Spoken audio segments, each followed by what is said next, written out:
മറ്റാരും കാണാതെയൊക്കെ അവനവൻ്റെ പുസ്തകത്താളിൽ ഡോക്ടർ എന്നുള്ളൊരു പേര് എഴുതി അവർ സൂക്ഷിച്ചിരുന്നു. ഇല്ലെങ്കിൽ മനസ്സിലെങ്കിലും 1000 പ്രാവശ്യം അവർ പേരിനോടൊപ്പം ചേർത്ത് വായിച്ചിരുന്നു.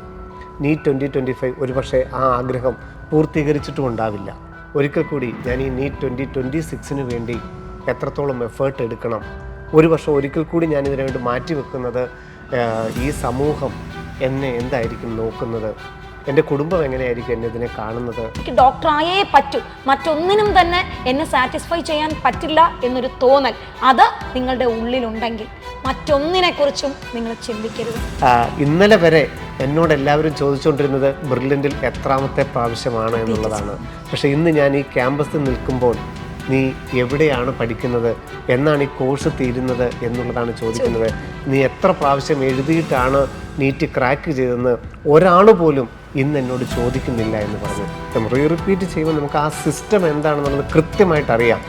എന്താണ് ക്ലാസ്സുകൾ, എന്താണ് പരീക്ഷകളുടെ പ്രാധാന്യം, എന്താണ് മോഡൽ എക്സാമിൻ്റെ പ്രാധാന്യം, അങ്ങനെ നിരവധി സംശയങ്ങളിലാണ് റിപ്പീറ്റേഴ്സിൻ്റെ ഒരു പ്രാവശ്യം. Hi all. Hi. Target NEET 2026 with brilliant.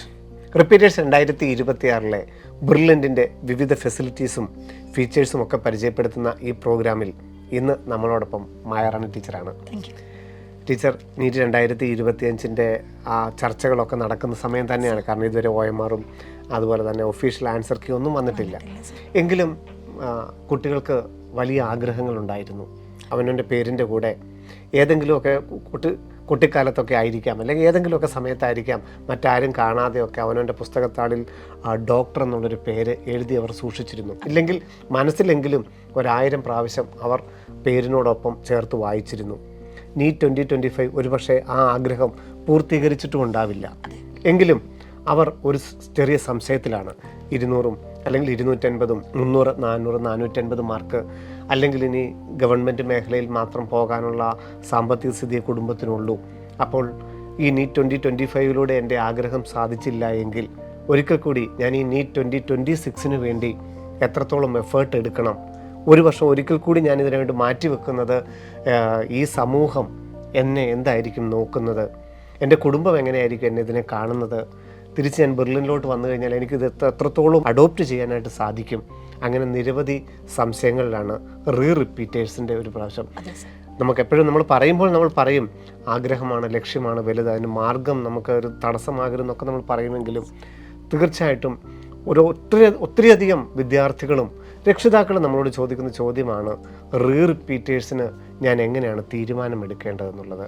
Sir, ക്വസ്റ്റ്യനിൽ തന്നെ ആൻസറും ഉണ്ട്. കാരണം ഞാൻ എപ്പോഴാണ് തീരുമാനം എടുക്കേണ്ടത് എന്ന് ചോദിക്കുമ്പോൾ ആ കുഞ്ഞ് ഡെഫിനറ്റായിട്ടും ആ കുഞ്ഞിന് മറ്റൊരു പ്രൊഫഷനോടും ഒരു കോംപ്രമൈസ് ചെയ്യാൻ പറ്റാത്ത രീതിയിലുള്ള ഒരു ഷാർപ്പ് എയിം ഉണ്ടെങ്കിൽ ഡെഫിനറ്റായിട്ടും റിപ്പീറ്റാണോ, റിപ്പീറ്റാണോ, ടഫാണോ, ഈസിയാണോ എന്നല്ല നോക്കേണ്ടത്. എനിക്ക് അത്ര ഇൻറ്റൻസിഫൈഡ് ആണോ എൻ്റെ ആഗ്രഹം, അതാണ്. ചില കുഞ്ഞുങ്ങളുണ്ട്, അവർ ഒന്ന് അഡ്ജസ്റ്റ് ചെയ്യാൻ അല്ലെങ്കിൽ കോംപ്രമൈസ് ചെയ്യാൻ തയ്യാറാകും. അങ്ങനെ തയ്യാറാകുന്നു എന്ന് പറഞ്ഞാൽ അതിനർത്ഥം ആ ഒരു ഇഷ്ടം അത്ര തന്നെ ഡീപ്പല്ല. കാരണം നമുക്ക് ഒരാഗ്രഹത്തോട് ഒരു കാര്യം നമുക്ക് വേണമെന്നുണ്ടെങ്കിൽ നമ്മൾ ഒരിക്കലും അത് കോംപ്രമൈസ് ചെയ്യില്ല. ചെറിയ കുഞ്ഞുങ്ങൾ എന്നെ അമ്മ എടുക്കണം എന്ന് വിചാരിച്ച് കരയുമ്പോൾ അമ്മ എടുത്താൽ മാത്രമേ അവർ കരച്ചിൽ നിർത്തൂ. അവിടെ അച്ഛനോ അല്ലെങ്കിൽ കളിപ്പാട്ടം കണ്ടാലോ ഒക്കെ മാറുന്ന കുട്ടികൾ ഉണ്ടാകും. പക്ഷെ ചില കുട്ടികൾ അങ്ങനെയല്ല. അമ്മ എടുക്കണം എന്ന് വിചാരിച്ച് കരഞ്ഞാൽ അവർ അമ്മ എടുത്താൽ മാത്രമേ ആ കരച്ചിൽ നിർത്തൂ. കാരണം അവിടെ കോംപ്രമൈസ് ഇല്ല. അമ്മ എടുക്കണം എന്നുള്ളത് ആഗ്രഹമാണ്, ഒരു വാശിയാണ്. ഇതേ വാശിയാണ് നമ്മുടെ ലൈഫിലും. എനിക്ക് ഡോക്ടറായേ പറ്റൂ, മറ്റൊന്നിനും തന്നെ എന്നെ സാറ്റിസ്ഫൈ ചെയ്യാൻ പറ്റില്ല എന്നൊരു തോന്നൽ അത് നിങ്ങളുടെ ഉള്ളിലുണ്ടെങ്കിൽ മറ്റൊന്നിനെക്കുറിച്ചും നിങ്ങൾ ചിന്തിക്കരുത്. എൻ്റെ വീട്ടുകാർ എന്ത് പറയും, അല്ലെങ്കിൽ നാട്ടുകാർ എന്ത് പറയും, എൻ്റെ ഫ്രണ്ട്സ് എന്ത് പറയും, മറ്റുള്ളവർ പറയും 1 വർഷം കളഞ്ഞു, ദേ ഒരുപാട് വളർന്നിരിക്കുന്നു, അല്ലെങ്കിൽ ഇത്രയും കാശ് ചിലവാക്കി, ഇനി എന്തിന് ചിലവാക്കണം, നീ ഈ ഇപ്പോൾ തന്നെ സ്വന്തമായിട്ട് ഏൺ ചെയ്യാനുള്ള സമയമായി, നിനക്ക് മറ്റൊരു പ്രായം കടന്നു പോകുന്നു. അങ്ങനെ ഒരുപാട് ക്വസ്റ്റ്യനുകൾക്കും ആൻസറുകൾക്കും കാതോർത്താൽ ഡെഫിനറ്റായിട്ടും നിങ്ങൾ ഒരിക്കലും നിങ്ങളുടെ ആൻസറുകളിലേക്കല്ല എത്തുന്നത്. മറിച്ച് നിങ്ങൾ ചോദിക്കേണ്ടത് നിങ്ങളോടാണ്. ഞാൻ ഈ പറയുന്നത് പോലെ മറ്റെന്തെങ്കിലും കോംപ്രമൈസിന് ഞാൻ തയ്യാറാണോ? ഒരു കളിപ്പാട്ടം കണ്ടാൽ ഓക്കെ, അമ്മ എടുത്തില്ലെങ്കിലും കുഴപ്പമില്ല, കളിപ്പാട്ടം കണ്ടാൽ ഞാൻ കരച്ചിൽ നിർത്താം. അങ്ങനെ കരച്ചിൽ നിർത്തുന്ന കുഞ്ഞുങ്ങളുണ്ട്. ഒരു പക്ഷേ അച്ഛൻ അല്ലെങ്കിൽ വേറൊരാൾ എടുക്കുമ്പോൾ കരച്ചിൽ നിർത്തുന്ന കുഞ്ഞുങ്ങളുണ്ട്. പക്ഷെ ചില കുഞ്ഞുങ്ങൾ ഞാൻ ആദ്യം പറഞ്ഞതുപോലെ തന്നെ ഇല്ല, അമ്മ എടുക്കണം എന്ന് വിചാരിച്ചാൽ അമ്മ എടുത്താലേ പറ്റൂ. നിങ്ങളപ്പോൾ ഏത് കാറ്റഗറിയിലാണെന്ന് തിരിച്ചറിയേണ്ടത് നിങ്ങളാണ്, ഒപ്പം രക്ഷിതാക്കളും.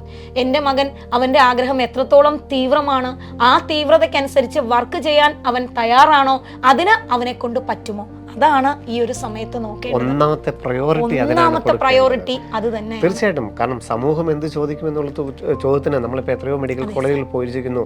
ആ കുട്ടി പറഞ്ഞത് നമ്മൾ ഓർമ്മയില്ലേ? അതായത് ഇന്നലെ വരെ എന്നോട് എല്ലാവരും ചോദിച്ചുകൊണ്ടിരുന്നത് ബ്രില്യൻറ്റിൽ എത്രാമത്തെ പ്രാവശ്യമാണ് എന്നുള്ളതാണ്. പക്ഷെ ഇന്ന് ഞാൻ ഈ ക്യാമ്പസിൽ നിൽക്കുമ്പോൾ നീ എവിടെയാണ് പഠിക്കുന്നത്, എന്നാണ് ഈ കോഴ്സ് തീരുന്നത് എന്നുള്ളതാണ് ചോദിക്കുന്നത്. നീ എത്ര പ്രാവശ്യം എഴുതിയിട്ടാണ് നീറ്റ് ക്രാക്ക് ചെയ്തതെന്ന് ഒരാൾ പോലും ഇന്ന് എന്നോട് ചോദിക്കുന്നില്ല എന്ന് പറഞ്ഞു. അപ്പം അതുതന്നെയാണ് അതിൻ്റെ ഒന്നാമത്തെ ഉത്തരം. രണ്ടാമത്, ഇവർ ക്യാമ്പസിലോട്ട് വരുമ്പോൾ തീർച്ചയായിട്ടും ധാരാളം കാര്യങ്ങളുണ്ട്. കാരണം കഴിഞ്ഞ ഒരു വർഷം അല്ലെങ്കിൽ 2 വർഷം ഏതൊക്കെ രീതിയിലാണ് അവർ എഫേർട്ട് എടുത്തത്, അത് എന്തുകൊണ്ടാണ് ഒരു സക്സസ് ആകാതെ പോയെന്നുള്ള ഒരു തിരിച്ചറിവ് അല്ലേ? ശരിക്കും സർ, ഇവിടെ വരുന്ന സമയത്ത് ഈ പറയുന്ന പോലെ അവർ ഓക്കെയാണ്, കംഫർട്ടബിൾ ആണ്, പഠിച്ചു തുടങ്ങുന്നു. അപ്പോൾ ആദ്യമൊക്കെ അവർ തന്നെ ചിലപ്പോൾ ഒരു സ്റ്റഡി പ്ലാൻ വയ്ക്കും, അല്ലെങ്കിൽ ഓക്കെ കഴിഞ്ഞ വർഷത്തെ എൻ്റെ സ്റ്റഡി പ്ലാൻ്റെ കുഴപ്പം കൊണ്ടാണെന്ന് തിരിച്ചറിഞ്ഞ് മറ്റൊരു സ്റ്റഡി പ്ലാനിലേക്ക് പോകും, അങ്ങനെ തുടങ്ങും. പക്ഷേ ഒരു സമയം കഴിയുമ്പോൾ, പ്രത്യേകിച്ചും വീക്ക്ലി എക്സാം ഒക്കെ ഇച്ചിരി ഒന്ന് ടഫായിട്ട് വരുന്ന സമയത്ത് ഇവരുടെ മാർക്ക് കഴിഞ്ഞ വർഷത്തെ മാർക്കിനേക്കാളും മുൻപിൽ നിന്നാൽ ഇവർക്ക് ടെൻഷനൊന്നുമില്ല. കഴിഞ്ഞ വർഷം വാങ്ങിച്ചത് ഇപ്പോൾ 720-ന് കഴിഞ്ഞ വർഷം 400 വാങ്ങിച്ച കുട്ടിയാണെങ്കിൽ ഒരു 450 തൊട്ട് വാങ്ങിക്കുവാണെങ്കിൽ അവർക്ക് ടെൻഷനൊന്നുമില്ല. കാരണം കഴിഞ്ഞ വർഷത്തേക്കാൾ 50 മാർക്ക് അല്ലെങ്കിൽ 70 മാർക്ക് എനിക്ക് കൂടുതലുണ്ടല്ലോ, ഞാൻ ഓക്കെ ആണെന്ന് ചിന്തിക്കും. പക്ഷെ അവിടെ ഈ വർഷം പരീക്ഷ കുറച്ചൊന്ന് ലെവൽ മാറി, അല്ലെങ്കിൽ മറ്റൊരു ചാപ്റ്റർ വേറെ എന്തെങ്കിലും കാര്യത്തിന് ഒന്ന് മാർക്ക് കുറയുമ്പോൾ ആദ്യത്തെ ഒരു ടെൻഷൻ, അയ്യോ എൻ്റെ റിപ്പീറ്റിനുള്ള തീരുമാനം ശരിയല്ലേ. മാത്രമല്ല ആ സമയത്ത് ആദ്യത്തെ ക്വസ്റ്റ്യൻ പാരൻസിൻ്റെ അടുത്തുനിന്നും വരും, നീ തന്നെയാണ് രണ്ടാമത് ഇത് വേണമെന്ന് പറഞ്ഞത്, പക്ഷെ നീ എന്തുകൊണ്ട് അതിനനുസരിച്ച് പഠിക്കുന്നില്ല. ഈ അതിനനുസരിച്ച് എന്ന് പഠിക്കുമ്പോൾ ഒരിക്കലും ഈ ഫസ്റ്റ് ടൈമിൽ എന്താണ് സംഭവിച്ചത്, മെറ്റീരിയലുകളിലുള്ള കണ്ടന്റുകൾക്ക് മാറ്റമൊന്നുമില്ല, സിലബസിലും വലിയ ചേഞ്ചസ് ഒന്നുമില്ല, പരീക്ഷയുടെ ലെവലുകൾ മാറുന്നുവെങ്കിലും നമ്മൾ പഠിക്കുന്ന കോൺസെപ്റ്റിന് ഒരു മാറ്റവും ഇല്ല. എന്നിട്ടും എന്തുകൊണ്ടാണ് ഇങ്ങനെ എന്നിടത്ത് അത് മനസ്സിലാക്കാനുള്ള ഒരു സമയമാണ് നിങ്ങൾ രണ്ടാമത് എടുക്കേണ്ടത്. എനിക്ക് റിപ്പീറ്റ് തന്നെ വേണം, ഞാൻ ഡോക്ടറേ ആകൂ എന്ന് തീരുമാനിച്ച ഒരാൾ രണ്ടാമത് അനലൈസ് ചെയ്യേണ്ടത് വാട്ട് വാസ് മൈ പ്രോബ്ലം, എന്തായിരുന്നു എൻ്റെ പ്രശ്നം. എനിക്ക് കിട്ടാനുള്ള കണ്ടന്റുകളെല്ലാം കൃത്യമായിട്ടാണ് കിട്ടിയത്, ഞാൻ പഠിക്കാൻ അന്നന്ന് പഠിക്കാനുള്ളത് പഠിക്കാതെ ബാക്ക്ലോഗ് ഇട്ടത് കൊണ്ട് ഒരുമിച്ച് പഠിക്കാൻ കഴിയാഞ്ഞതാണോ, അതല്ല ഞാൻ ചെയ്ത നമ്പർ ഓഫ് ക്വസ്റ്റ്യനുകൾ കുറവായത് കൊണ്ടാണോ, ക്ലാസ്സിൽ പഠിക്കുന്ന കാര്യങ്ങൾ അന്നന്ന് പഠിച്ച് തീർക്കാൻ പറ്റാത്തത് കൊണ്ടാണോ, എന്തായിരുന്നു എൻ്റെ പ്രോബ്ലം എന്ന് ആദ്യം തന്നെ നിങ്ങളൊന്ന് അനലൈസ് ചെയ്യണം. ആ അനാലിസിസ് അതിന് ഒറ്റയ്ക്ക് നിങ്ങൾക്ക് കഴിഞ്ഞില്ലെങ്കിൽ അവിടെ നിങ്ങൾക്ക് ഈ പറഞ്ഞ പോലെ നമ്മുടെ സിസ്റ്റത്തിനെ ഒന്നുകൂടി ഒന്ന് ഡിപ്പെൻഡ് ചെയ്യാം, ഡെഫിനറ്റ് ആയിട്ടും ഡിപ്പെൻഡ് ചെയ്യാം. അത് ആദ്യത്തെ പരീക്ഷ കഴിയുമ്പോൾ തന്നെ നിങ്ങൾക്ക് മനസ്സിലാകും ഞാൻ എന്താണ്, എനിക്ക് കഴിഞ്ഞ വർഷവും ഈ മാർക്കാണ്, ഈ വർഷവും ഈ മാർക്കാണ്, അല്ലെങ്കിൽ കഴിഞ്ഞ വർഷത്തേന്ന് ഞാൻ ഒന്നുകൂടെ കുറഞ്ഞു പോയി, അതെന്താണ് അങ്ങനെ സംഭവിച്ചത്. അവിടെ നിങ്ങൾ മനസ്സിലാക്കേണ്ടത് എനിക്ക് ആ കാര്യം അറിയാഞ്ഞിട്ടാണോ തെറ്റിയത്, അതല്ല എനിക്കത് അറിയാം, പക്ഷേ ഇപ്പോഴും ഞാൻ ഒബ്ജക്റ്റീവിലേക്ക് കൊണ്ടുവരാനുള്ള ഒരു എനിക്ക് ആ ഒരു കംഫർട്ട് എനിക്ക് കിട്ടുന്നില്ല, അതുകൊണ്ടാണ് തെറ്റിയത്. എനിക്ക് കാര്യങ്ങളൊക്കെ അറിയാം. ഒരു ഡിസ്ക്രിപ്റ്റീവ് ചോദിച്ചാൽ ഒരു പക്ഷേ ഞാൻ 10 മാർക്കിനുള്ള ക്വസ്റ്റ്യന് 2-3 പേജ് എഴുതാം, പക്ഷെ അതിൽ നിന്നും ഒരു ഒബ്ജക്റ്റീവ് വരുമ്പോൾ എനിക്ക് എഴുതാൻ പറ്റുന്നില്ല. അല്ലെങ്കിൽ ഒരു സ്റ്റേറ്റ്മെന്റ് കാണുമ്പോൾ ഈ സ്റ്റേറ്റ്മെന്റ് ശരിയോ തെറ്റോ എന്ന് എനിക്ക് കൺഫ്യൂഷൻ വരുന്നു. അപ്പോൾ ഇതിലെന്താണ് നിങ്ങൾക്ക് ശരിക്കും നടക്കുന്നതെന്ന് നിങ്ങളാണ് അനലൈസ് ചെയ്യേണ്ടത്. തീർച്ചയായിട്ടും റിപ്പീറ്റ് ചെയ്യുമ്പോൾ നമുക്ക് ആ സിസ്റ്റം എന്താണെന്നുള്ളത് കൃത്യമായിട്ട് അറിയാം. എന്താണ് ക്ലാസ്സുകൾ, എന്താണ് പരീക്ഷകളുടെ പ്രാധാന്യം, എന്താണ് മോഡൽ എക്സാമിൻ്റെ പ്രാധാന്യം, നീറ്റ് എക്സാം ഹാൾ എന്താണ്, നീറ്റ് എന്താണ്, എല്ലാ കാര്യങ്ങളിലും നമ്മൾ ക്ലിയർ ആയിട്ടൊരു പിക്ചറുണ്ട്. അവിടെ നമ്മൾ കറക്റ്റ് ചെയ്യേണ്ട മെത്തേഡിനെ കുറിച്ചുള്ള കൃത്യമായിട്ടൊരു അനലൈസിങ് ഉണ്ടെങ്കിൽ തീർച്ചയായിട്ടും നമുക്ക് യാതൊരു തരത്തിലും എത്ര പ്രാവശ്യം ചെയ്തു എന്നുള്ളത് ഒരിക്കലും നിങ്ങളുടെ ഒരു ലക്ഷ്യത്തിന് ഒരു തടസ്സമാവുകയോ ആരെങ്കിലും ഒരു ചോദിക്കുകയോ ചെയ്യുകയില്ല. പകരം നിങ്ങൾക്ക് ഉണ്ടാകാൻ പോകുന്നൊരു സാധ്യത എന്ന് നമ്മൾ പറയാം. അല്ലെ നമ്മൾ കണ്ടിരിക്കുന്നത് ഡിസംബർ വരെ നമ്മൾ റിപ്പീറ്റ് ചെയ്യുന്നു, അല്ലെ റിപ്പീറ്റ് ചെയ്യുന്നു, സെക്കൻഡ് ടൈമോ സൂപ്പർ റിപ്പീറ്ററോ ചെയ്യുന്നു. നമുക്കറിയാം വീക്കിലി എക്സാമിലൊക്കെ നല്ല ഉയർന്ന മാർക്കായിരിക്കും. ഡിസംബർ തീർന്ന് ജനുവരി മുതൽ തുടങ്ങുമ്പോൾ മോഡൽ എക്സാം തുടങ്ങുന്നു. എല്ലാ കുട്ടികളും ഒരുമിച്ചൊരു പ്ലാറ്റ്ഫോമിൽ പരീക്ഷ എഴുതുന്നു. ഈ വർഷത്തെ കുട്ടികളൊക്കെ നന്നായിട്ട് പെർഫോം ചെയ്യുന്നു. മാർക്കിൻ്റെ ചാഞ്ചാട്ടം തുടങ്ങുമ്പോൾ നിങ്ങൾ ടെൻഷനിലോട്ട് പോകുന്ന ആളാണെങ്കിൽ അതിനെ എങ്ങനെയാണ് കോംപ്രമൈസ് ചെയ്യേണ്ടതെന്നുള്ള തിരിച്ചറിവ് എനിക്ക് തോന്നുന്നു ഇവരുടെ ഏറ്റവും വലിയൊരു പീക്ക് പോയിന്റ് ആണ് ഈ ഒരു സമയം എന്ന് പറയുന്നത്. ജനുവരി ഫെബ്രുവരിയാണ്. കാരണം അതുവരെ അവർ ആ ഓളത്തിനനുസരിച്ച് ഓക്കെ പഠിച്ച് ഈ പറയുന്ന നല്ല മാർക്കും ആയിരിക്കും. ഒരു പക്ഷേ ഈ പറയുന്ന വീക്കിലി എക്സാമിന് പോലും നല്ല മാർക്കുകളൊക്കെ വാങ്ങിപ്പോകും. മോഡൽ എക്സാം തുടങ്ങുമ്പോൾ തൊട്ട് ഇവരുടെ മനസ്സിൽ ആദ്യത്തെ മോഡൽ എക്സാം തൊട്ട് ഇവർ ആലോചിക്കുന്ന ഒരു കാര്യം, കഴിഞ്ഞ വർഷത്തെ പോലെ ആകുമോ? കഴിഞ്ഞ വർഷം ഈ സമയത്ത് ആദ്യത്തെ മോഡൽ എക്സാമിന് എനിക്ക് ഇത്രയായിരുന്നു മാർക്ക്, ഈ വർഷവും അങ്ങനെ ആകുമോ? സോ ഈ ഒരു ആകുമോ എന്ന ചിന്തയിലാണ് ഇവരുടെ പ്രിപ്പറേഷൻ പോലും തുടങ്ങുന്നത്. അത് തന്നെ മനസ്സിൽ ഒരു പ്രശ്നം ഉണ്ടാക്കും. മാത്രമല്ല, ആ സമയത്ത് ഞാൻ പലപ്പോഴും നേരിട്ട് പല കുട്ടികളിൽ നിന്നും മനസ്സിലാക്കിയിരിക്കുന്ന ഒരു കാര്യം, പരീക്ഷ തുടങ്ങുമ്പോൾ ഫസ്റ്റ് വാർണിംഗ് വീട്ടിൽ നിന്ന് തന്നെ കിട്ടുന്നത്, അല്ലെങ്കിൽ ആദ്യത്തെ ചോദ്യം, കഴിഞ്ഞ വർഷത്തെ പോലെ അതുവരെ നല്ല മാർക്ക് വാങ്ങിച്ചിട്ട് ഈ വർഷവും പഠിക്കൽ കൊണ്ടിട്ട് നീ കുട ഉടയ്ക്കുവോ എന്നാണ്. ആ ഒരു ചോദ്യം കുഞ്ഞിന്റെ മനസ്സിലിങ്ങനെ ഇരിക്കുവാണ്. അപ്പോൾ എല്ലാ സമയത്തും ഞാൻ നന്നായിട്ട് പഠിച്ചു വന്നിട്ടും പരീക്ഷ എഴുതി തുടങ്ങുമ്പോൾ ഞാൻ എൻ്റെ ഗ്രാഫ് താഴേക്കാണ് പോകുന്നത്, ഈ വർഷവും അങ്ങനെ സംഭവിക്കുമോ എന്നൊരു പേടി. അത് തന്നെയാണ് മാർക്ക് കുറയാനുള്ള ആദ്യത്തെ ഒരു എക്സാം ഡേറ്റ് വന്നു, നോട്ടിഫിക്കേഷൻ വന്നു, ആപ്ലിക്കേഷൻ ചെയ്തു. അപ്പം റിയാലിറ്റിയോട് അടുക്കുമ്പോൾ നമ്മൾ എങ്ങനെയാണ് പെർഫോം ചെയ്യുന്നത്, ആ സമയത്തായിരിക്കാം നമുക്ക് ഈ സ്ട്രെസ് അല്ലെങ്കിൽ ടെൻഷൻ ഉണ്ടാവുന്ന തിരിച്ചറിവ്. അത് എങ്ങനെ മെയിൻറ്റെയിൻ ചെയ്യാം, ആ സമയത്ത് ഞാൻ സ്ട്രെസ്സുള്ള ആളായിരിക്കും, അത് ഞാൻ ഈ രീതിയിലായിരിക്കും ചെയ്യുന്നത്, എനിക്കറിയാം പരീക്ഷ എഴുതേണ്ടത് എങ്ങനെയാണെന്ന് അറിയാം, പഠിക്കേണ്ടതിനെക്കുറിച്ച് കൂടുതൽ കാര്യമായിട്ട് മനസ്സിലാക്കിയിട്ടുണ്ട്, ആ ഒരു ദിവസത്തെ പെർഫോമൻസിന് പ്രാധാന്യമുണ്ട്. ഏതൊരു ചോദ്യങ്ങളാണെങ്കിലും 180 ചോദ്യങ്ങൾക്കകത്ത് എനിക്കൊരു ഗവൺമെൻറ് MBBS സീറ്റ് വേണ്ട ക്വസ്റ്റ്യൻ അതിനകത്തുണ്ടാവും. മുഴുവൻ ചെയ്ത് തീർക്കുക എന്നുള്ളതല്ല എൻ്റെ പ്ലാൻ. എനിക്ക് കംഫർട്ടായിട്ടൊരു മാർക്ക് കിട്ടുന്ന രീതിയിൽ എൻ്റെ എക്സാമിനെ മോൾഡ് ചെയ്തെടുക്കപ്പെടാൻ ഉള്ള കഴിവ് ഞാൻ ആർജിച്ചിരിക്കുന്നു. ഈ ഒരു തിരിച്ചറിവല്ലേ യഥാർത്ഥത്തിൽ വേണ്ടത്? തീർച്ചയായിട്ടും സർ. കാരണം ഇപ്പോൾ 2025 നോക്കുകയാണെങ്കിൽ ഒരു 250, 300, 400 വാങ്ങിച്ച കുട്ടികളൊക്കെ അത്യാവശ്യം നല്ല കണ്ടന്റുകൾ ഉള്ളവരാണ്. അവര് ഒരിക്കലും അയ്യോ എനിക്ക് കിട്ടിയില്ല എന്നല്ല വിചാരിക്കേണ്ടത്. ഇത്രയും ടഫസ്റ്റ് ആയിട്ടുള്ള ഒരു എക്സാമിൽ ഇത്രയും കുട്ടികളോട് കോമ്പീറ്റ് ചെയ്തപ്പോൾ ഞാൻ ഇത്രയും മാർക്ക് വാങ്ങിച്ചിട്ടുണ്ട്. അപ്പോൾ എനിക്ക് വന്ന കുറവുകളെ ഞാൻ തിരുത്തുകയാണ് വേണ്ടത്. അവിടെ നിങ്ങൾ ചെയ്യേണ്ടത് ഈ പറയുന്ന പോലെ ഒരു കൃത്യമായ പ്ലാനിങ്. എനിക്ക് ചിലപ്പോൾ ചില ചാപ്റ്ററുകൾ നമുക്ക് ഒട്ടും അറിഞ്ഞുകൂടാതെ നമ്മൾ വിട്ടുപോയവയായിരിക്കാം, അല്ലെങ്കിൽ നമ്മൾ പഠിച്ചിട്ടേ ഇല്ല. ചില ചാപ്റ്റേഴ്സ് നമ്മൾ അവിടെ ഇവിടെയും പഠിച്ചു, എന്നാൽ ചില ചാപ്റ്റേഴ്സ് നമ്മുടെ സ്ട്രോങ് ചാപ്റ്റേഴ്സ് ആണ്. അപ്പോൾ ആദ്യം തന്നെ നിങ്ങൾ ചെയ്യേണ്ടത് ഏതെങ്കിലും ഒരു സബ്ജക്റ്റിൽ, എനിക്ക് ഏതെങ്കിലും ഒരു സബ്ജക്റ്റ് ആണോ വീക്ക്, അല്ലെങ്കിൽ ഒരു സബ്ജക്റ്റും അങ്ങനെ പറയാനില്ല, പക്ഷേ ഏതെങ്കിലും ഒരു ടോപ്പിക് അല്ലെങ്കിൽ ഏതെങ്കിലും ഒരു കണ്ടന്റ്, ഒരു ചാപ്റ്റർ തന്നെ അങ്ങനെയാണ്, അത് തിരിച്ചറിഞ്ഞ് കൃത്യമായിട്ടൊരു പ്ലാൻ ഉണ്ടാക്കുക.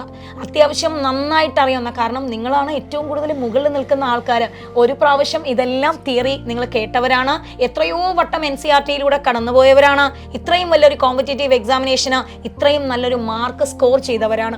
സോ ആ ഒരു കോൺഫിഡൻസ് വെച്ചുകൊണ്ട് തന്നെ നിങ്ങളൊരു പ്ലാൻ തയ്യാറാക്കി, എനിക്ക് ഫിസിക്സ് അത്യാവശ്യം ഇത്ര ചാപ്റ്റേഴ്സ് ഞാൻ ഓക്കെയാണ്, ഇത്ര ചാപ്റ്റേഴ്സ് ഇനി ആദ്യം മുതലേ തുടങ്ങണം, ഇത്ര ചാപ്റ്റേഴ്സ് ഞാൻ ഒന്ന് വായിച്ച് ഓക്കെ ആക്കണം. അങ്ങനെ ഓരോ ചാപ്റ്ററും നിങ്ങൾ കൃത്യമായി അനലൈസ് ചെയ്ത് എഴുതി വെച്ച് അതിനനുസരിച്ച് from the first day onwards, എനിക്ക് അത്യാവശ്യം കണ്ടന്റുകളൊക്കെ അറിയാം, അപ്പോൾ അതുകൊണ്ട് ഞാൻ ഇനി ക്ലാസ്സിലിരുന്ന് ഇത് കേൾക്കണോ എന്ന് ആലോചിക്കേണ്ട. ആ ക്ലാസ്സിൽ നിങ്ങൾ കഴിഞ്ഞ വർഷം മിസ് ചെയ്തിട്ടുള്ള എന്തെങ്കിലും, അല്ലെങ്കിൽ ആ ചാപ്റ്റർ വന്നപ്പോൾ ഏത് ക്വസ്റ്റ്യനിലാണ് എനിക്ക് കൺഫ്യൂഷൻ വന്നത്, അല്ലെങ്കിൽ എവിടെയാണ് ഞാൻ കുറഞ്ഞു പോയത്, അത് തിരുത്താനുള്ള അവസരമായിരിക്കണം നിങ്ങൾക്ക് റിപ്പീറ്റിന്റെ ക്ലാസ്സുകൾ എന്ന് പറയുന്നത്. അത് തന്നെയായിരുന്നു എൻ്റെ അടുത്ത ചോദ്യവും. കാരണം റിപ്പീറ്റ് ചെയ്യുമ്പോൾ അല്ലെങ്കിൽ സൂപ്പർ റിപ്പീറ്റ് ചെയ്യുമ്പോൾ ചിലരെങ്കിലും പറയുന്നൊരു കാര്യമാണ്, എനിക്ക് മൊത്തം ക്ലാസ്സുകൾ വേണ്ട, എന്നിട്ട് ചില ക്ലാസ്സുകൾ അവർ തിരിച്ച് ഹോസ്റ്റൽ മുറിയിൽ പോയിരുന്ന് പഠിക്കുകയോ അല്ലെങ്കിൽ ഓൺലൈൻ ആണെങ്കിൽ അത് കേൾക്കാതിരിക്കുകയോ പരീക്ഷയ്ക്കാണ് പ്രാധാന്യം എന്നൊക്കെ പറഞ്ഞു കേട്ടിട്ടുണ്ട്. ദയവായിട്ട് അങ്ങനെ വിചാരിച്ച് നിങ്ങൾ റിപ്പീറ്റ് ചെയ്യാനോ സൂപ്പർ റിപ്പീറ്റ് ചെയ്യാനോ വരികയും ചെയ്യരുത്. എല്ലാ ചാപ്റ്ററുകൾക്കും തുല്യ പ്രാധാന്യമാണ്. എല്ലാ ചാപ്റ്ററുകളുടെയും എല്ലാ ക്ലാസ്സുകളും നിങ്ങൾ അറ്റൻഡ് ചെയ്യുന്നത് തന്നെയാണ് നല്ലത്. ആ ഒരു 2 മണിക്കൂർ നിങ്ങൾ ആ ക്ലാസ് അറ്റൻഡ് ചെയ്യാതെ നമ്മൾ ഹോസ്റ്റലിൽ പോയിരുന്നിട്ടോ അല്ലെങ്കിൽ ഒരു പരീക്ഷ എഴുതിയിട്ടോ യാതൊരു പ്രയോജനവുമില്ല.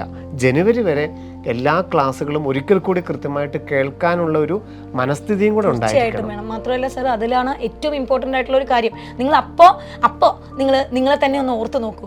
ആ ചാപ്റ്ററിൻ്റെ ആ കണ്ടന്റ് നിങ്ങൾക്ക് 100% ഉറപ്പുണ്ടായിരുന്നു എങ്കിൽ അവിടെ നിന്ന് വരുന്ന എല്ലാ ക്വസ്റ്റനും എങ്ങനെ ചോദിച്ചാലും നമ്മൾ ആൻസർ പറയുമായിരുന്നു.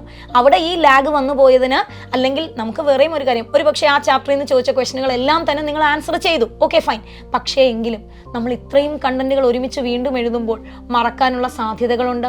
സിലബസിൽ വരുന്ന ഇപ്പോൾ NCERT-യിൽ പോലും ചെറിയ ചെറിയ കറക്ഷനുകൾ വന്നിട്ടുണ്ട്. പരീക്ഷകളിലുള്ള മാറ്റങ്ങളിലനുസരിച്ച് അപ്ഡേറ്റഡ് ആയിട്ടാണ് നോട്ടുകൾ പ്രിപ്പയർ ചെയ്യപ്പെടുന്നത്, അപ്ഡേറ്റഡ് ആയിട്ടാണ് ഫാക്കൽറ്റീസ് ക്ലാസ് എടുക്കുന്നത്. അപ്പോൾ നിങ്ങൾ മനസ്സിലാക്കേണ്ട കാര്യം, എന്നെക്കാളും എന്തായാലും കുറച്ചുകൂടെ മുകളിലുള്ള ഒരാളാണ് എൻ്റെ അധ്യാപകൻ. സോ അദ്ദേഹത്തിന് എന്നോട് പുതിയതെന്തോ പറയാൻ കാരണം, ആ പുതിയതിന് വേണ്ടി, അല്ലെങ്കിൽ ഒരുപക്ഷെ പുതിയതല്ല, നമ്മൾ കേട്ടപ്പോൾ ഫിസിയോളജിയൊക്കെ ആണെങ്കിൽ നമുക്ക് ഇന്ന് പുതിയതാണ് പഠിപ്പിക്കുന്നതെന്ന് പറയാനില്ല, കാരണം അതിന് മാറ്റമൊന്നുമില്ല. പക്ഷേ പഠിപ്പിക്കുന്ന ആ പറയുന്ന കാര്യങ്ങൾ കാര്യങ്ങളിൽ ഒരു പുതിയ വേ ഉണ്ടാകും. പുതുതായിട്ട് എടുക്കുന്ന ഒരു അധ്യാപകന് കുറച്ചുകൂടി ഈസി ആയിട്ട് ഒരു പക്ഷെ അതെങ്ങനെ പഠിക്കണമെന്നോ അത് ഓർമ്മിച്ചിരിക്കാനുള്ള വഴികളോ നിങ്ങൾക്ക് പറഞ്ഞു തരാൻ കഴിയും. അപ്പോൾ നിങ്ങൾ ഒന്നും കുറച്ച് കാണാതെ ഫസ്റ്റ് ഡേ ഓൺവേർഡ്സ് ക്ലാസ്സിൽ കൃത്യമായിട്ടിരിക്കുക. നിങ്ങൾക്ക് അറിയാവുന്ന ഏറ്റവും നന്നായിട്ട് നിങ്ങൾ എഴുതിയ ഒരു പാഠഭാഗമാണെങ്കിൽ കൂടി അദ്ദേഹം പറഞ്ഞു പോകുമ്പോൾ എനിക്ക് ഇതൊക്കെയാണോ ഓർമ്മ, എൻ്റെ ഓർമ്മയിലുള്ളതെല്ലാം കറക്റ്റാണോ, ഞാൻ അന്ന് പഠിച്ചതെല്ലാം ഇങ്ങനെയാണോ, അതിലില്ലാത്ത പോയിന്റുകൾ ഡെഫിനറ്റ് ആയിട്ടും നിങ്ങളൊന്ന് ഷോർട്ട് നോട്ട്സ് ആയിട്ട് കുറിച്ച് വെക്കുക. ഇനി അതിലുണ്ടെങ്കിൽ പോലും അദ്ദേഹം പറയുന്ന കാര്യങ്ങൾ already previous years short notes നിങ്ങളുടെ ഉണ്ട്, എല്ലാം ഉണ്ടെങ്കിലും നിങ്ങൾ ആ സമയത്ത് ഷോർട്ട് നോട്ട്സിൽ ഉണ്ടോ എന്ന് ഒന്നുകൂടി ഒന്ന് വിലയിരുത്തി അതിനെ അപ്ഡേറ്റ് ചെയ്യും. ഇനി നമുക്ക് ഹൈലി ടെൻഷനാണ്, സ്ട്രെസ്സാണ്, അല്ലെങ്കിൽ ഈ പറഞ്ഞ പോലെ തന്നെ ഇനിയും ഈ ചാപ്റ്ററുകളൊക്കെ ഞാൻ എങ്ങനെ ഇരുന്ന് കേൾക്കുമെന്ന് പറയുന്നവരോടാണെങ്കിൽ അതിനും നിങ്ങൾക്ക് മാർഗമുണ്ട്. ആഗ്രഹം എത്രത്തോളം ആണെന്നുള്ളത് മാത്രം. കാരണം മറ്റു പല കോഴ്സുകളും ചെയ്യുന്ന കൂട്ടത്തിൽ തന്നെ വേണമെങ്കിൽ ചെയ്യാം. ഓൺലൈനായിട്ട് വേണമെങ്കിൽ നിങ്ങൾക്ക് ഈ പ്രോഗ്രാമിൽ ജോയിൻ ചെയ്യാം. ബ്രില്ലിൻ്റെ ടെസ്റ്റ് സീരീസുകളുണ്ട്. സിയോണ മരിയോട് ചോദിച്ചു കഴിഞ്ഞാൽ അറിയാം ടെസ്റ്റ് സീരീസിന് പ്രയോജനം എന്തായിരുന്നു എന്നുള്ളത്. അല്ലെങ്കിൽ തിരുവനന്തപുരം മെഡിക്കൽ കോളേജിൽ പഠിക്കുന്നുണ്ട്. നേഴ്സിംഗ് ചെയ്തുകൊണ്ടിരുന്നത് തന്നെ നമുക്ക് ഒരു അമ്മയായിരുന്നു, ഒരു കുട്ടിയുടെ അമ്മയായിട്ട് പോലും നേഴ്സിംഗ് പഠിച്ച കൂട്ടത്തിൽ തന്നെ തിരുവനന്തപുരം മെഡിക്കൽ കോളേജിൽ MBBS ഇപ്പോൾ ചെയ്യുന്നുണ്ട്. ധാരാളം ഉദാഹരണങ്ങൾ. അപ്പം ഞാൻ പറഞ്ഞു വന്നത് ബ്രില്ലിൻറ്റിന് ഒരു കോഴ്സിൽ ബ്രില്ലിൻ്റെ ടെസ്റ്റ് സീരീസുകളുണ്ട്. അപ്പം നിങ്ങൾക്ക് ആദ്യം മുതൽ തന്നെ വേണമെങ്കിൽ ആ ടെസ്റ്റ് സീരീസുകളൊക്കെ അറ്റൻഡ് ചെയ്യാം. നിങ്ങൾക്ക് മറ്റൊരു കോഴ്സിന് ചേരാം, ഡിഗ്രിക്ക് ചേരാം, അല്ലെങ്കിൽ അഗ്രികൾച്ചറിനോ വെറ്റിനറിക്കോ ആയുർവേദത്തിനോ ഏതെങ്കിലും ഒരു കോഴ്സിന് ചേർന്നിട്ട് നിന്ന് തന്നെ നിങ്ങളുടെ ആഗ്രഹത്തിന് വേണ്ടി ചെയ്യാം. എല്ലാവരും ക്യാമ്പസിൽ വന്നിട്ട് ഫുൾ ടൈം ഇരുന്ന് നിൽക്കുന്നില്ല. ഇതിൽ ഏതാണ് നിങ്ങൾക്ക് ആപ്റ്റ് ആവുന്നത്? ജനുവരി, ഫെബ്രുവരി, മാർച്ച്, ഏപ്രിൽ ഞാൻ അത് അത്രത്തോളം ടെൻഷനിലോട്ട് പോവില്ല. കാര്യങ്ങളെക്കുറിച്ച് കൃത്യമായിട്ട് എനിക്കറിയാം. ഞാൻ പരീക്ഷകൾ നന്നായിട്ട് എഴുതണം. ആ ഒരു ദിവസം ഞാൻ മുമ്പ് പറഞ്ഞത് തന്നെ വീണ്ടും ആവർത്തിക്കുകയാണ്. 180 ചോദ്യങ്ങളിൽ എൻ്റെ ആഗ്രഹത്തിന് വേണ്ട ചോദ്യങ്ങൾക്ക് അതിനകത്തുണ്ട്. അത് കണ്ടെത്തുകയും അതിന് ആൻസർ പറയാനുള്ള കപ്പാസിറ്റി ഞാൻ ഉണ്ടാക്കിയെടുക്കും. അത് നിങ്ങൾ ആ കഴിവ് എത്രത്തോളം നിങ്ങൾക്ക് ആർജിക്കാൻ കഴിയുമെന്നുള്ളിടത്താണ് നിങ്ങളുടെ ഉത്തരം വരുന്നത്. അവിടെ നമ്മൾ തുടങ്ങിയിടത്തോട്ട് തന്നെ പോവുകയാണ്. മറ്റുള്ളവരെന്ത് പറയുമെന്നുള്ളതിന് യാതൊരു പ്രസക്തിയും ഇല്ല എന്നുള്ളത് മനസ്സിലാക്കണം. അവിടെയും കോഴ്സസ് അവർ പറഞ്ഞ പോലെ നമ്മളത് സെലക്ട് ചെയ്യുമ്പോഴും നിങ്ങൾക്ക് ആലോചിക്കാം. ഞാൻ വേറൊരു കോഴ്സിൻ്റെ കൂടെ BTS എഴുതിയാലും ആ കോഴ്സിനൊപ്പം ചിലപ്പോൾ ക്ലാസ്സിൽ പോകേണ്ടി വരും ഡെയിലി. അവിടെ ചിലപ്പോൾ അത് കമ്പൽസറി ആയിരിക്കും, നല്ല സ്ട്രിക്റ്റ് ആയിട്ട് തന്നെ എത്തേണ്ടി വരും. അപ്പോൾ അതിൻ്റെ കൂടെ എനിക്കിത് മാനേജ് ചെയ്ത് പോകാൻ എന്നെക്കൊണ്ട് പറ്റുമോ, ഞാനത് ഓക്കെ ആണോ? ഇത് വെറും ഒരു കാര്യം കേട്ടോ, ഒറ്റയടിക്ക് ചോദിച്ച് അതിന് ആൻസർ പറയാനുള്ള ഒരു ക്വസ്റ്റൻ അല്ലത്. നിങ്ങൾ ഇരുന്ന് തന്നെ ചിന്തിക്കുക. നിങ്ങൾക്ക് സമയമുണ്ട്, നിങ്ങൾ വീട്ടിലിരുന്ന് ചിന്തിക്കുക. അങ്ങനെ ഒരു സിറ്റുവേഷൻ വന്നാൽ ഈ രണ്ട് സിറ്റുവേഷനും നിങ്ങൾ മനസ്സിലൂടെ ഒന്ന് ആലോചിച്ച് നോക്കുക. ആ സിറ്റുവേഷൻ വന്നാൽ ഞാൻ ഓക്കെ ആണോ? ഇനി രണ്ടാമത്തെ കാര്യം, ഞാൻ ഈ ക്യാമ്പസിൽ വന്ന് ഒരു പുതിയ കുട്ടിയെ പോലെ തന്നെ ഞാൻ റിപ്പീറ്റ് ചെയ്ത് തുടങ്ങുമ്പോൾ ഈ പറയുന്ന പോലെ ഒരു ജനുവരി ഫെബ്രുവരി മാസമൊക്കെ ആകുമ്പോൾ ഇൻ കേസ് എൻ്റെ മാർക്ക് കുറഞ്ഞു പോയാൽ, അപ്പോൾ നിങ്ങൾ ഈ മാർക്ക് കുറഞ്ഞു വന്ന സിറ്റുവേഷനിൽ ആദ്യം ആലോചിക്കുന്നത് ഇത് തന്നെ ആയിരിക്കും. എനിക്ക് മാർക്ക് കുറഞ്ഞത് എന്തുകൊണ്ടാണെന്ന് ആയിരിക്കില്ല ആലോചിക്കുന്നത്. കഴിഞ്ഞ വർഷവും എനിക്ക് മാർക്ക് കുറഞ്ഞു, ഈ വർഷവും മാർക്ക് കുറഞ്ഞു, ഇനി ഞാൻ വീട്ടിൽ ചെന്ന് എന്ത് പറയും? അഡ്മിഷൻ കിട്ടിയില്ലെങ്കിൽ നാട്ടുകാർ രണ്ടാമത്തെ വർഷം അച്ഛനും അമ്മയൊക്കെ ഒത്തിരി ബുദ്ധിമുട്ടി, അല്ലെങ്കിൽ നാട്ടുകാരൊക്കെ ഇതൊക്കെ പറഞ്ഞിട്ട് പോലും ഞാനതിനെ മറികടന്നാണ് വന്നത്. ഇനി അവരെ മുഖത്ത് എങ്ങനെ നോക്കും? ഇതൊന്നും തന്നെ നിങ്ങളെ ബാധിക്കുന്ന കാര്യങ്ങളേ അല്ല. മറ്റുള്ളവർ പറയുന്ന കാര്യങ്ങൾ പറഞ്ഞോട്ടെ, നമുക്ക് മറ്റൊരാളിൻ്റെ അവരുടെ വാക്കുകളെ നിയന്ത്രിക്കാനോ അതൊന്നും നമ്മുടെ കൺട്രോളിലല്ല. പക്ഷെ കൺട്രോളിലുള്ള ഒരു കാര്യം എന്ന് പറയുന്നത് നമ്മുടെ ആഗ്രഹമാണ്. ഞാൻ നേരത്തെ പറഞ്ഞു, തുടങ്ങിയപ്പോൾ തന്നെ പറയുന്ന പോലെ കോംപ്രമൈസ് ചെയ്യാൻ നമ്മൾ തയ്യാറാണെങ്കിൽ ഓക്കെ ഫൈൻ, കോംപ്രമൈസ് ചെയ്ത് നിങ്ങൾക്ക് എന്തിൽ വേണമെങ്കിലും പോകാം. പക്ഷെ അതല്ല, എനിക്ക് എൻ്റെ ആഗ്രഹം, ആ വൈറ്റ് കോട്ട്, ആ സ്റ്റെതസ്കോപ്പ്, അത് എൻ്റെ ജീവിതത്തിൻ്റെ ഭാഗമാകണം എന്നുള്ളതാണ് എൻ്റെ ലക്ഷ്യമെങ്കിൽ ചുറ്റുമുള്ളവർ എന്ത് പറഞ്ഞാലും എങ്ങനെയെങ്കിലും, അതിപ്പോൾ BTSലൂടെ ആണെങ്കിലും അല്ല ഫുൾ ടൈം ക്ലാസ്സിലൂടെ ആണെങ്കിലും ഓൺലൈൻ ആയിട്ടാണെങ്കിലും എങ്ങനെയായാലും നിങ്ങളത് നേടിയെടുക്കും. അതുപോലെ തന്നെ മറ്റൊരു പ്രധാനപ്പെട്ട കാര്യം, ഇപ്പം നമുക്കൊരു 3 മാർക്കിനായിരിക്കാം ഗവൺമെൻറ് MBBS സീറ്റ് കിട്ടാതെ പോകുന്നത്, അല്ലെങ്കിൽ 10 മാർക്കിനായിരിക്കാം, അല്ലെങ്കിൽ 4-5 റാങ്കിനായിരിക്കാം. അങ്ങനെയാണെങ്കിൽ ഞാനിനി ഒരു 10 മാർക്കും കൂടെ കൂടുതലായിട്ട് മേടിച്ചാൽ മതിയല്ലോ എന്ന് പറഞ്ഞ് വളരെ ലാഘവത്തോടെ റിപ്പീറ്റ് ചെയ്യുന്നവരെ ഞാൻ കണ്ടിട്ടുണ്ട്. കാരണം ഈ 2023 2024 ഞാൻ തൊട്ടടുത്തെത്തി. അപ്പോൾ എനിക്കിനി ഒരു കടമ്പ കൂടെ മാത്രം മതി നീറ്റ് ക്രാക്ക് ചെയ്യാൻ. അതുകൊണ്ട് ഞാൻ ആ ഒരു ഈസിൽ പഠിച്ചാൽ മതി എന്ന് പറഞ്ഞ് ഈ പറഞ്ഞതുപോലെ തന്നെ ലാഘവത്തോടെ എടുക്കുന്നുണ്ട്. അതും ഒരിക്കലും ചെയ്യരുത്. ഒന്നേന്ന് തന്നെ പഠിച്ചു തുടങ്ങേണ്ട ഒരു ആവശ്യവുമില്ലേ? തീർച്ചയായിട്ടും ഉണ്ട് സാർ. എനിക്ക് തോന്നുന്നു ആ ലാഘവത്തിന് ഏറ്റവും വലിയ എക്സാമ്പിളാണ് 2024 ആൻഡ് 2025. കാരണം 2024 640 അടുത്ത് എത്തിയിട്ട് ജസ്റ്റ് മിസ്സായ കുട്ടികൾ ഓക്കെ ഈ വർഷം ഒന്ന് സൂപ്പറായിട്ട് ഞാൻ എഴുതി പോകും എന്ന് പറഞ്ഞ് വന്നവർ പലരും മാർക്ക് സ്കോറിങ്ങിൽ വരുമ്പോൾ താഴേക്ക് പോകുന്ന ഒരു ടെൻഡൻസി. അപ്പോൾ നിങ്ങൾ തന്നെ മനസ്സിലാക്കേണ്ട ഒരു കാര്യം, പരീക്ഷയുടെ പാറ്റേണുകൾ മാറിക്കൊണ്ടിരിക്കും, ക്വസ്റ്റ്യൻ ഇടുന്നവർക്കനുസരിച്ച് മാറിക്കൊണ്ടിരിക്കും, അല്ലെങ്കിൽ ചേഞ്ചസ് ഡെഫിനറ്റ് ആയിട്ടും വന്നുകൊണ്ടേയിരിക്കും. എന്ത് ചേഞ്ച് വന്നാലും ഞാനതിൽ കയറി വരണമെങ്കിൽ ഞാൻ ഇപ്പോഴും ഫ്രഷറാണ്, ഐഡിയ ഒക്കെ എൻ്റെ കയ്യിലുണ്ട്, കോൺസെപ്റ്റ് ഒക്കെ എൻ്റെ കയ്യിലുണ്ട്, അതിൽ മാറ്റമില്ല. പക്ഷേ ഞാൻ അപ്രോച്ച് ചെയ്യുന്ന എക്സാം ഓരോ പ്രാവശ്യവും വ്യത്യസ്തമാണ് എന്ന് മനസ്സിലാക്കാനുള്ള ബുദ്ധി, ബോധപൂർണമായൊരു അതൊരു ചിന്തയാണ് നിങ്ങൾക്ക് വേണ്ടത്. എനിക്ക് എല്ലാം അറിയാം, 8 മാർക്കിനാണ് പോയത്, സോ 2 ക്വസ്റ്റ്യൻ, ആ 2 ക്വസ്റ്റ്യൻ്റെ അകലം എന്ന് പറയുന്നത് വെറും ഒരു 5 മിനിറ്റ് അല്ലെങ്കിൽ 10 മിനിറ്റ് പഠിച്ചാൽ അല്ലെങ്കിൽ ആ ക്ലാസ് മാത്രം അറ്റൻഡ് ചെയ്താൽ എനിക്ക് കിട്ടും എന്ന് ധരിക്കരുത്. നിങ്ങൾ അതിനുവേണ്ടി 10 മിനിറ്റ് എഫേർട്ട് ഇടാൻ തയ്യാറാകുമ്പോൾ ബാക്കിയുള്ള ക്വസ്റ്റ്യനുകളിൽ നിങ്ങൾ അറിയാതെ പോയാൽ, ഞാൻ നേരത്തെ പറഞ്ഞതുപോലെ എവിടേക്കോ മിസ് ചെയ്തു പോയി, ഭാഗ്യം കൊണ്ട് മാത്രം അത് വരാതിരുന്ന കുറേ കോൺസെപ്റ്റുകൾ ഉണ്ടാകാം. അപ്പോൾ 2026 ക്വസ്റ്റ്യൻ എങ്ങനെ വരുമെന്നോ ആ ക്വസ്റ്റ്യൻ എങ്ങനെ ആയിരിക്കണമെന്നോ നമുക്ക് പറയാനോ പ്രെഡിക്റ്റ് ചെയ്യാനോ ഒന്നും തന്നെ കഴിയില്ല. അതുകൊണ്ട് തന്നെ നിങ്ങൾ പ്രിപ്പയർ ചെയ്യുന്ന ഒരു സിലബസിൽ ഊന്നിയാണ്. ആ സിലബസിനെ എത്രത്തോളം നിങ്ങളിലേക്ക് എത്തിക്കാൻ ഏതൊക്കെ സയന്റിഫിക് ആയിട്ടുള്ള വേ ഉണ്ടോ അതെല്ലാം ഒരുക്കിക്കൊണ്ടാണ് നമ്മൾ തയ്യാറായിരിക്കുന്നത്. അപ്പം നിങ്ങളും അതിനെ ഏറ്റവും പുതിയതായിട്ട് തന്നെ ആദ്യമായിട്ട് ഒരു കോൺസെപ്റ്റിനെ എങ്ങനെ കേൾക്കുന്നോ അതേ രീതിയിൽ വേണം നിങ്ങൾ കോൺസെപ്റ്റിനെ എടുക്കാൻ. ആയിക്കോട്ടെ, ഒരു ക്വസ്റ്റ്യൻ ആണ്, 4 മാർക്ക് ആയിക്കോട്ടെ, പക്ഷെ നമുക്ക് ഒന്നുകൂടെ അത് പഠിക്കാം. കൂടുതൽ പഠിച്ചു എന്ന് വിചാരിച്ച് നമ്മുടെ അറിവ് കൂടും എന്നല്ലാതെ നമുക്ക് ഒരു തരത്തിലുള്ള നഷ്ടങ്ങൾ അതിൽ നിന്നുണ്ടാകില്ല. നിങ്ങൾ ഒരു പ്രാവശ്യം കൂടെ ഒന്ന് കേട്ട കാര്യം ഒന്നുകൂടെ കേട്ടു എന്ന് വിചാരിച്ച് അത് ബ്രെയിനിൽ കുറച്ചുകൂടെ ഉറച്ചിരിക്കുകയേ ഉള്ളൂ, അല്ലാതെ ഒരിക്കലും അത് നിങ്ങളിൽ നിന്നും നഷ്ടപ്പെടില്ല. അപ്പോൾ നിങ്ങൾ ഒരു വർഷം അല്ലെങ്കിൽ കുറച്ച് ദിവസങ്ങൾ വീണ്ടും ഒരു എഫേർട്ട് ഇടുമ്പോൾ എഫേർട്ട് തന്നെയാണ് ഇടേണ്ടത്. അവിടെ ആ ഒരു സമയത്തിന് നിങ്ങൾ എന്തായാലും ഒരു വർഷം എന്ന് പലരും ഇങ്ങനെ ചോദിക്കുന്നു എന്ന് പറയും, അയ്യോ ഇനി ഒരു വർഷം കൂടെ കളയുന്നോ? അവിടെ ആ കളയുന്നോ എന്ന വേർഡ് നിങ്ങൾ ഒരിക്കലും കളയുകയല്ല, ഒരു വർഷം നിങ്ങൾ ഉപയോഗപ്പെടുത്തുകയാണ് ചെയ്യുന്നതെന്ന് നിങ്ങൾക്ക് ബോധ്യം ഉണ്ടാവണം. അതിനനുസരിച്ച് വേണം നിങ്ങൾ ഓരോ ദിവസവും നിങ്ങളുടെ പ്ലാൻ അഡ്ജസ്റ്റ് ചെയ്ത് മുന്നോട്ട് പോകാൻ. അപ്പോൾ ടീച്ചർ പറഞ്ഞു നിർത്തിയെടുത്ത് തന്നെ തുടങ്ങുകയാണ്. ആഗ്രഹം അത് എത്രത്തോളം ഉണ്ട്, അവനവൻ്റെ ഉള്ളിൽ ആ കനൽ എത്രത്തോളം ഉണ്ടെന്ന് ആദ്യം തിരിച്ചറിയുക. അതിനായിട്ട് എത്രത്തോളം എഫേർട്ട് ഇടാൻ ഇനിയും ബാക്കിയുണ്ടെന്നുള്ളത് മനസ്സിലാക്കുക. തീർച്ചയായിട്ടും ധൈര്യമായിട്ട് നിങ്ങൾക്ക് കടന്നു വരാം. കാരണം ഇതൊരു പുതിയ തുടക്കം തന്നെയാണ്. ആ ഒരു പുതിയ തുടക്കത്തിനായിട്ടാണെങ്കിൽ ധൈര്യമായിട്ട് നീറ്റ് 2026 റിപ്പീറ്റേഴ്സ് ബാച്ചിലേക്ക്, റിപ്പീറ്റേഴ്സ് ബാച്ചിലേക്ക് ധൈര്യമായിട്ട് കടന്നു വരാം. ഞങ്ങളുണ്ട് കൂടെ.